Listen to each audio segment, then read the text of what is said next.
Hi, and welcome to another video blog post from the Conspirative Rock. I've been doing a lot of back issue restock at Comics Conspiracy, which is what I always do there. But we've had a lot of collections come in over this past year, and one of the biggest things, pet peeves, or at least that I know I have when we get new collections in, is the fact that we get collections in that are just a box of comics.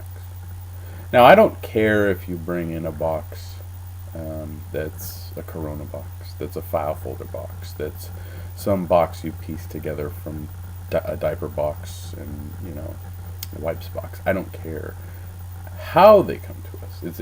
It's preferred they come to us in, comic book boxes, long or short. What I can't stress enough is that when you bring in comics to sell to your local comic shop to either get cash or credit, you must first realize that, one, we're not going to give you full market value for the comics. Two, most comics aren't worth anything. They're not worth even the cover price on the book. Some shops can vary with how much they're going to give you per, let's say, if you bring in a long box, how much they're going to give you for the long box, which holds about 200 comic books. Some shops might give you, $5 or $10, $20, $30, depending on the shop and depending on what they need and what they think they can sell. But if you bring in a box of comics and those comics aren't organized, it doesn't matter if they're in plastics, out of plastics, a hodgepodge of in plastics, not in plastics, whatever. But if they're not in order or alphabetized or whatever, you are going to most likely get less than what they're going to offer.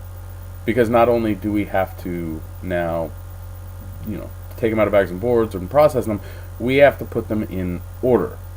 So a quick tip is, if you're going to take comic books back to a comic book store to sell, to get cash or credit or whatever, put them in order first, right? Even if you only have a couple random issues of Avengers West Coast and Iron Man and Batman from the 90s, these books aren't worth much, but your effort in making them as presentable as possible so we can flip through them and see exactly what you have very easily, we're going to give you more money for that.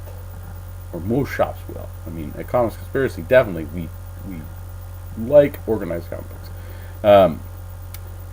So quick tip. If you're selling back your collection or getting rid of books, put them in order.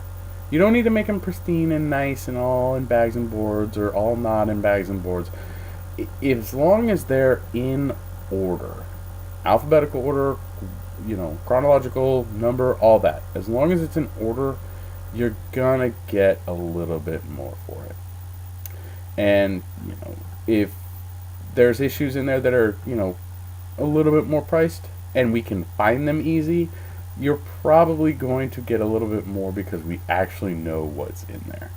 Instead of us going through a box and me randomly pulling out some key issue that was buried and we didn't know was in there, you knew it was in there, but you just were getting rid of books.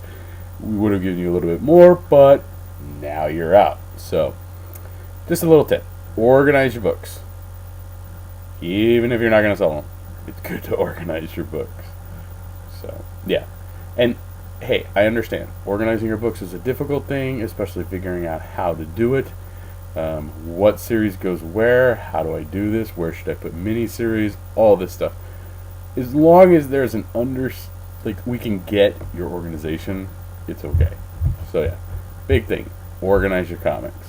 All the time. Organize. Keep them organized. It'll help you, and it'll help you when you go to sell them, and it will help us in the long run because we're happier and it's easy for us to process. So yeah, that's my little, quick little informational bit for you. So thanks.